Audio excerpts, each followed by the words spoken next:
আঙ নোয়াখাইলের টেয়া ডালি দিলে একে বরিশাল খন কুমিল্লা খন এনে নিজে এমনি বাসে যাইব টাকার নৌকা পাহাড়ে দি চলে আমরা টেয়া দিবে কিন্তু করতে পারম বর্তমান চলে টেয়ার উপরে।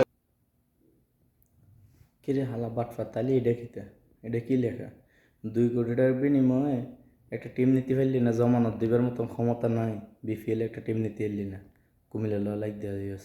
হ্যাঁ, 2012 সালের তখন কুমিল্লা 2025 সালের জন্য 4বার নিচে কাপ।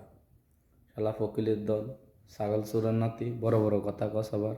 বরিশাল কিনে লাবি, টাকা দিয়ে বিভাগ নিয়ে নিবি, কুমিল্লা কিনে লাবি, টাকা এরু আছে, তোগো আছে, ডলার আছে, ভালো কিছু নাই। ফকির চুরির দান্দা কমে গেছে মনে হয়, এই জন্য কিনতে আরস না কেন? চোরের দলও গলার জানে শালা দল মুখ খুললে মিশে কথা কর। আলা নোয়াখালী অর্ধেক, নোয়াখালী 75% নোয়াখালীর লোক এনে মুখটা খুললে মিশে কথা, রাতটা কয়বার দেরি মিশে কথা হইতে দেরিও না।